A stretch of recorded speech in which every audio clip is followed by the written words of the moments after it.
Entonces ya se había definido el voltaje de la bobina y quedamos que o se vio que únicamente hay que calcular la corriente de la malla. Detalle, voy a quitar la parte del circuito que no necesito porque se puede ver del circuito anterior que esta malla no existe puesto que es una trayectoria abierta y la malla es una trayectoria cerrada. Tenemos únicamente una malla, no dos mallas.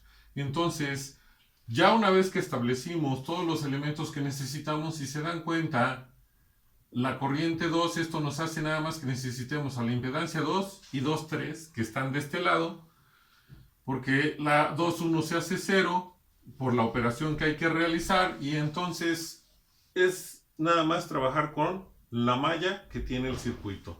Para no cometer error, únicamente escribo la parte con la que voy a trabajar, que es esta parte del circuito.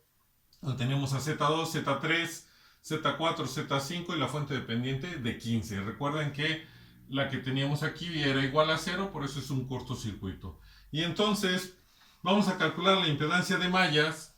Aquí les pediría atención. Recuerden que la impedancia propia de una malla consta de dos términos.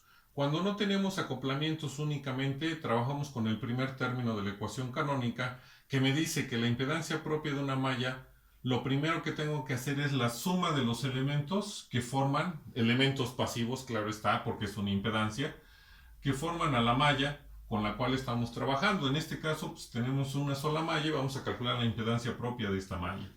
¿Y qué hago? Pues entonces voy a sumar mis elementos, que son Z2, Z3, Z4 y Z5. Hago la suma.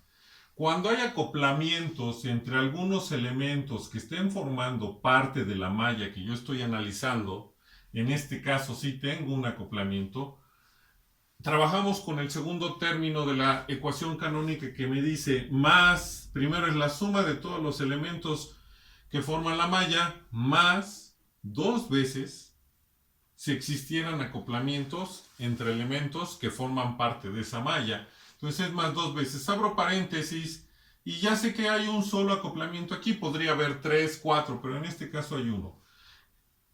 Como nada más hay uno, entonces digo que ese acoplamiento es 2, 3. ¿Por qué este signo menos?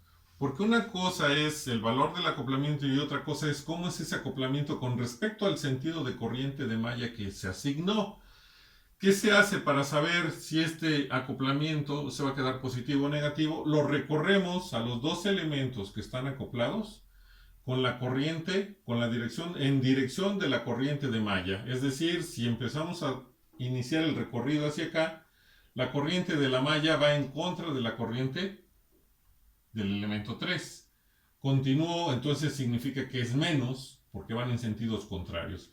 Continúo con mi trayectoria y ahora paso por la corriente del elemento 2 y van en la misma dirección. Si van en la misma dirección es positivo.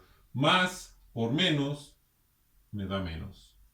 Este signo menos se debe a la corriente de malla que se asignó o al sentido de la corriente que se asignó.